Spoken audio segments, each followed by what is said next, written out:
ವಿಕಸಿತ Bharat G ಯೋಜನೆ ಗ್ರಾಮೀಣ ಜನರ ಜೀವನೋಪಾಯ ಬಲಪಡಿಸುವ ಜೊತೆಗೆ ಗ್ರಾಮೀಣ ಪ್ರದೇಶದಲ್ಲಿ ಮೂಲಸೌಕರ್ಯ ಒದಗಿಸುವ ಗುರಿ ಹೊಂದಿದೆ ಎಂದು ಕೇಂದ್ರ ಗ್ರಾಹಕ ವ್ಯವಹಾರ ಮತ್ತು ಆಹಾರ ನಾಗರಿಕ ಸರಬರಾಜು ಸಚಿವ ಪ್ರಹ್ಲಾದ್ ಜೋಶಿ ಹುಬ್ಬಳ್ಳಿಯಲ್ಲಿ ಇಂದು ಹೇಳಿದ್ದಾರೆ. ಮನ್ರೇಗಾ ಯೋಜನೆಯಡಿ ಹಣ ದುರುಪಯೋಗ, ಭ್ರಷ್ಟಾಚಾರ ಸೇರಿದಂತೆ ಇನ್ನಿತರ ಅವ್ಯವಹಾರಗಳಿಗೆ ಕಡಿವಾಣ ಹಾಕುವ ಉದ್ದೇಶದಿಂದ ಕೇಂದ್ರ ಸರ್ಕಾರ ಯೋಜನೆಯ ಹೆಸರನ್ನು ಹಲವು ಮಾರ್ಪಾಡುಗಳೊಂದಿಗೆ ವಿಕಸಿತ ಭಾರತ ಜಿ ಎಂದು ಮರುನಾಮಕರಣ ಮಾಡಿದೆ. ಇದಕ್ಕೆ ಕಾಂಗ್ರೆಸ್ ನಾಯಕರು ಆಕ್ಷೇಪ ವ್ಯಕ್ತಪಡಿಸುತ್ತಿರುವುದು ಖಂಡನಾರ್ಹ ಎಂದು ಹೇಳಿದರು. ಮಹಾತ್ಮ ಗಾಂಧಿ ಗ್ರಾಮೀಣ ಉದ್ಯೋಗ ಖಾತ್ರಿ ಯೋಜನೆ ಜಾರಿಯಾಗಿ 20 ವರ್ಷಗಳು ಕಳೆದಿವೆ. ಈ ಹಿನ್ನೆಲೆಯಲ್ಲಿ ಆಡಳಿತಾತ್ಮಕ ದೃಷ್ಟಿಕೋನ ಹಾಗೂ ದೇಶದ ಪರಿಸ್ಥಿತಿ, ಪ್ರಗತಿ ಹಾಗೂ ಮೂಲಸೌಕರ್ಯಕ್ಕೆ ಅನುಗುಣವಾಗಿ ಬದಲಾವಣೆ ಸಹಜ. ಈ ಹಿನ್ನೆಲೆಯಲ್ಲಿ ಯೋಜನೆ ಹೆಸರನ್ನು ಬದಲು ಮಾಡಲಾಗಿದೆ ಎಂದು ಸಮರ್ಥಿಸಿಕೊಂಡರು. ಹೊಸ ಯೋಜನೆ ಅಡಿ 100 ದಿನಗಳು ಇದ್ದ ಮಾನವ ಕೂಲಿ ದಿನಗಳನ್ನು 125 ದಿನಗಳಿಗೆ ಹೆಚ್ಚಳ ಮಾಡಲಾಗಿದೆ. ಜೊತೆಗೆ ದಿನದ ಕೂಲಿ ಮೊತ್ತವನ್ನು 370 ರೂಪಾಯಿಗೆ ಹೆಚ್ಚಿಸಲಾಗಿದೆ. ಇದರಿಂದ ಗ್ರಾಮೀಣ ಜನರ ಬದುಕು ಹಸನಾಗಲು ಸಹಕಾರಿಯಾಗಲಿದೆ. ಹೀಗಿದ್ದರೂ ಮುಖ್ಯಮಂತ್ರಿ ಸಿದ್ದರಾಮಯ್ಯ ಮತ್ತು ಉಪಮುಖ್ಯಮಂತ್ರಿ ಡಿಕೆ ಶಿವಕುಮಾರ್ ಅವರು ಯೋಜನೆಯ ಕುರಿತು ಅಪಪ್ರಚಾರ ಮಾಡುತ್ತಿದ್ದಾರೆ. ಇದು ಸರಿಯಲ್ಲ ಎಂದು ಹೇಳಿದರು. ಕಾಂಗ್ರೆಸ್ ಸರ್ಕಾರದ ಅವಧಿಯಲ್ಲಿ ಬಿಡುಗಡೆ ಮಾಡಿದ ಮೊತ್ತಕ್ಕಿಂತ ಬಿಜೆಪಿ ಸರ್ಕಾರದ ಅವಧಿಯಲ್ಲಿ ಹೆಚ್ಚಿನ ಅನುದಾನ ಬಿಡುಗಡೆ ಮಾಡಲಾಗಿದೆ.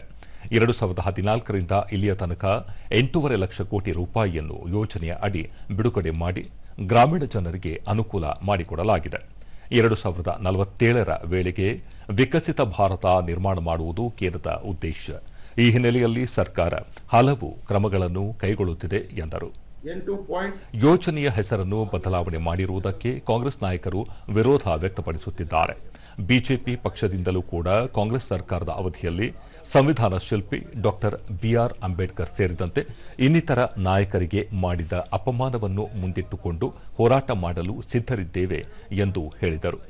ರಾಜ್ಯ ಸರ್ಕಾರದ ವ್ಯಾಪ್ತಿಯಲ್ಲಿ ಬರುವ ಯೋಜನೆಗಳಲ್ಲಿ 25ಕ್ಕೂ ಹೆಚ್ಚು ಯೋಜನೆಗಳು ಇಂದಿರಾ ಗಾಂಧಿ ಮತ್ತು ರಾಜೀವ್ ಗಾಂಧಿಯ ಹೆಸರಲ್ಲೇ ಇವೆ.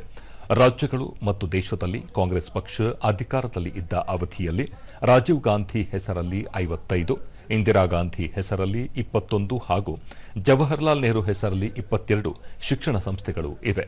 ಮಹಾತ್ಮ ಗಾಂಧೀಜಿ ಗ್ರಾಮೀಣ ಉದ್ಯೋಗ ಖಾತ್ರಿ ಯೋಜನೆಯ ಹೆಸರು ಬದಲಾವಣೆ ಮಾಡಲಾಗಿದೆ ಎನ್ನುವ ಕಾಂಗ್ರೆಸ್ ನಾಯಕರಿಗೆ ಮಹಾತ್ಮ ಗಾಂಧೀಜಿಯವರ ಹೆಸರನ್ನು ಹಲವು ಯೋಜನೆಗಳಿಗೆ ಏಕೆ ಇಡಲಿಲ್ಲ ಎಂದು ಪ್ರಶ್ನಿಸಿದ್ದಾರೆ.